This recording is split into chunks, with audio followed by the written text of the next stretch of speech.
This is All India Radio. In the program Spotlight, now we bring you a discussion on President's address to the nation. The participants are Shekhar Iyer, political analyst, and Neelabh Srivastav, journalist. President Ramnath Kovind spoke to the country, gave his traditional address on the eve of the 75th Independence Day of India. Now, this address is very special because the president also said so, that this is the time when India will enter into the 75th year when it got independence on 15th of August 1947. The main event would be held tomorrow where the Prime Minister Narendra Modi would be hoisting the national flag from the ramparts of the Red Fort. And on the eve of this very special day, the festival of freedom and democracy, the president addresses the country and he touches upon a number of subjects. If I can probably encapsulate it, this is largely about the achievements and the challenges that the country has. So while the president today talked about how our Tokyo Olympic contingent has done so well, after 121 years we have got medals, the women's hockey team has got its justified place, the men's hockey team has won a bronze medal. He also talked about the principles of truth and ahimsa that Gandhiji has propounded. The president also talked about in the current scenario about the vaccine being the best protection against the COVID-19 pandemic, which is, as he called it, a very unprecedented crisis. He went about talking the Atmanirbhar Bharat or the Self-Reliant India scheme and the campaign, investment in various sectors that India is now doing, ease of doing business that is linked to the ease of living, difficulties and challenges that the country is facing, climate change. We very recently were talking about it, the armed forces which protect the country. Iyer Saab, in all, the address of the president virtually touches upon every subject, and I think this was also one of the addresses where he spoke about many things that in the last 75 years India has achieved, many things that still remain, and the challenges that are ahead of us. Indeed, Neelabhji, President's address was very, very special because of tomorrow marks the beginning of the 75th year of India's independence, and which is being celebrated as Azadi Ka Amrit Mahotsav. So the president's address, dwelt on several things, as you mentioned, in particular reminding all of us that this day did not come to us so easily. It was made possible because generations of freedom fighters, made great sacrifices. And if we are today free, it is because of their sacrifices. And particularly the role played by Mahatma Gandhi, which was who spearheaded our nationalist movement and purely based on the principles of truth and non-violence. So therefore, we must remember how Gandhiji's struggle was intended to return to Indian ethos and for human dignity.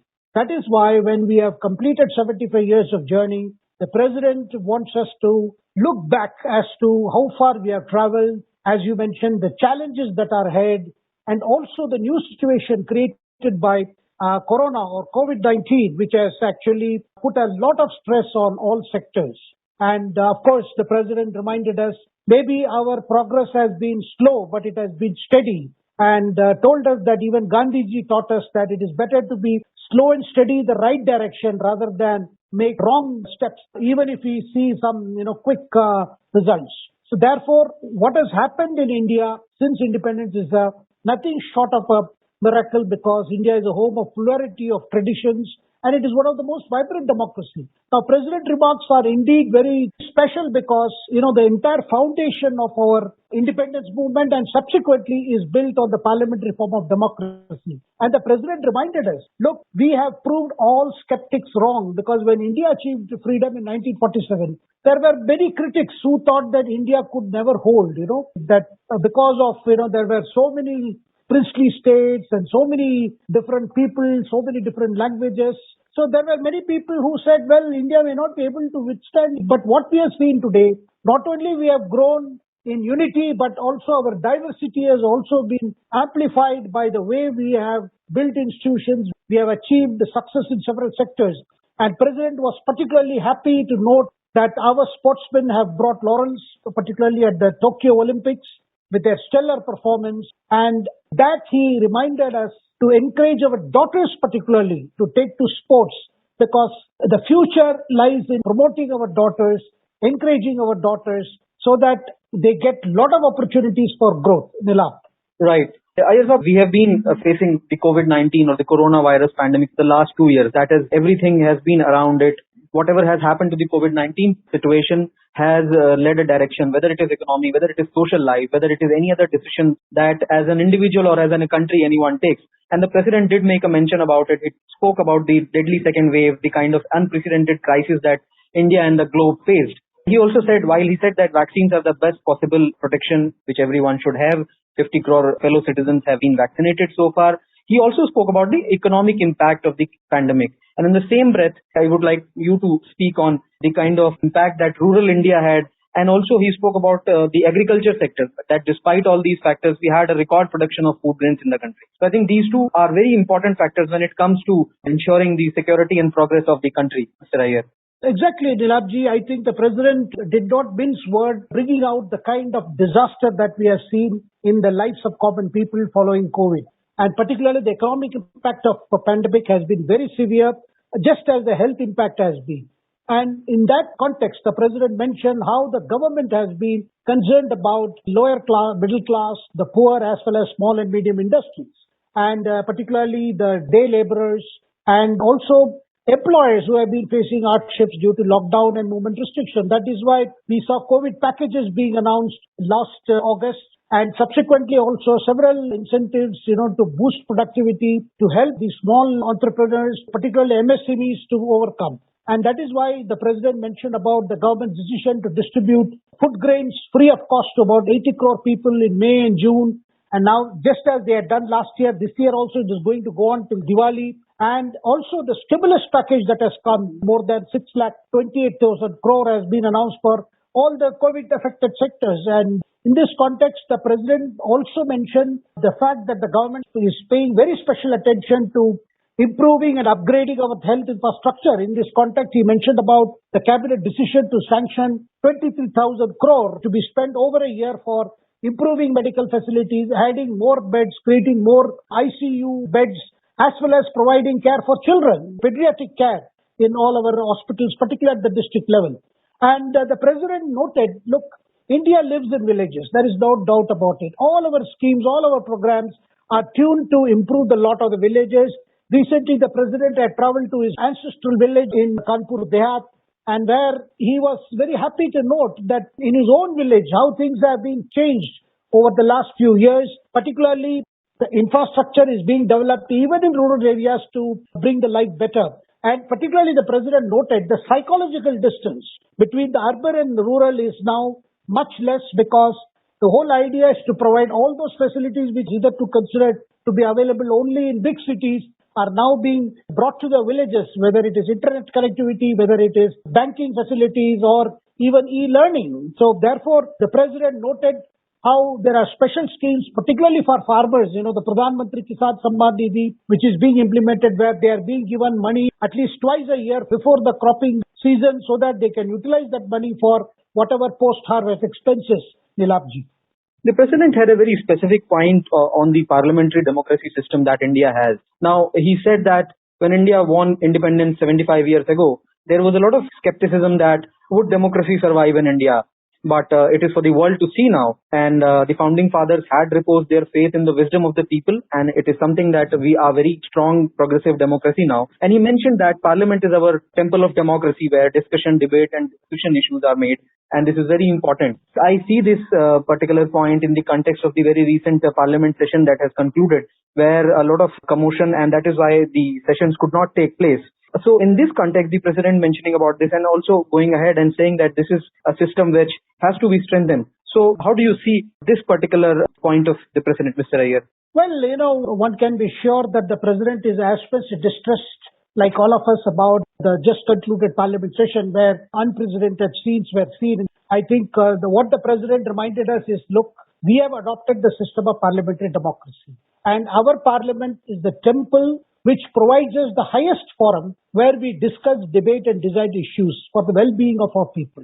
So therefore, it is very important that we must remember that is an institution for settling matters through debates. So therefore, what the president has sought to underline, without very specifically mentioning about the incidents of the just concluded session, rather he has only told all of us, our parliamentarians must also remember that this is the 75th year of independence. Soon we are going to see a new parliament building, which will be a matter of great pride for all of us. and it will honor our legacy. And also it will show to the world that we are stepping into a new contemporary era, and it is going to be more than symbolic because it will symbolize our heritage, our culture, and our commitment to parliamentary democracy. I think this message should be heard by all political leaders, political parties. We must all remember that parliamentary form of democracy is what has brought us thus far, because it has provided us that kind of a mechanism where we are able to articulate the aspirations of all sections of the people.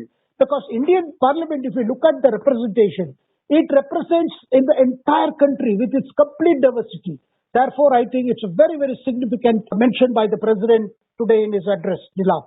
A new dawn is riding in Jammu and Kashmir. This is what President Kovind also said in the middle part of his speech to the country, and he also urged especially the youth of Kashmir to utilize the new opportunity and work on realizing, if I can quote him, their aspirations through democratic institutions. We all know that in 2019, August 5, the Union government abrogated the Article 370. The erstwhile state of Jammu and Kashmir was bifurcated into the Union territory of Jammu Kashmir and Ladakh. And now it is 2 years now. So I think that was the context, Mr. Iyer, that the President was speaking about.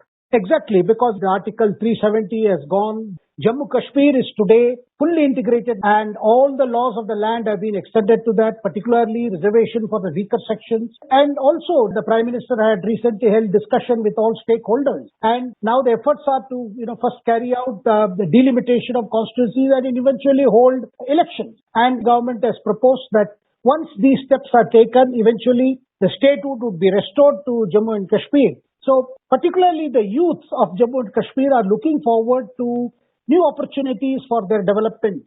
So that is why the President spoke of the youth must utilize this opportunity and must work on realizing their aspirations. Nilab. The President also mentioned about the Constitution. What does the Constitution summarize and tells the country? The 4 words of justice, liberty, equality and fraternity are what the Constitution tells us, and that the country must strive for more equality in an unequal world. He also has a word of caution that the road ahead will not be easy. We may have to negotiate many twists and turns. And this is with regard to the kind of economic and environmental justice that we are looking at. And in that context, I want to bring in the climate change discussion, the topic that President mentioned. Now, we also very recently have seen the IPCC international report where global warming is a problem which has been there in the space so long in the discussions, but I think it is now more underlined. And in that context, the President said these issues remain a challenge for us, and every citizen's duty, something that kind of environment conservation and commitment has to be done. So that is also to be kept in mind. The President also gave some time to the kind of climate change developments that are being witnessed in the country. Mr. Iyer? Definitely. You mentioned about climate change. In that context, he also said, look, for us, combating the climate change is going to be a tough choice, but definitely we are committed because we are already adhering to whatever we pledged at the Paris Climate Conference. But the entire world will also have to do something because the course correction is needed. And for us, we have our own civilizational ethos, which is to be in harmony with the nature. And it was reflected in the lives of the great people like Mahatma Gandhi. So therefore, we already have this art of living founded on, in tune with nature. So therefore, it is very important that we face the future, we face the challenges ahead with a lot of confidence, remembering our heritage, remembering our civilizational values in a spirit of community service, in a spirit of working together. Nilab. The President closed his address as he thanked the members of the armed forces for guarding the borders of the country, for guarding every citizen of the country. And also he extended the greetings to the Indian diaspora, who he said has represented the motherland well wherever they have made their home to be. While wishing the country on the 75th Independence Day, he said that he looks forward and imagines for a very powerful, prosperous and peaceful India in 2047 when the country will celebrate 100 years of its independence. Thank you so much for sharing your thoughts, Mr. Iyer. Thank you, Dila. You were listening to a discussion on President's Address to the Nation. The participants were Shekhar Iyer, political analyst, and Nilab Srivastav, journalist. This program was produced and presented by the News Services Division of All India Radio. You can listen to it on our mobile app, News on AIR. This program is also available on our YouTube channel, News on AIR Official. You may email your opinion about this program at airnsdtalks@gmail.com.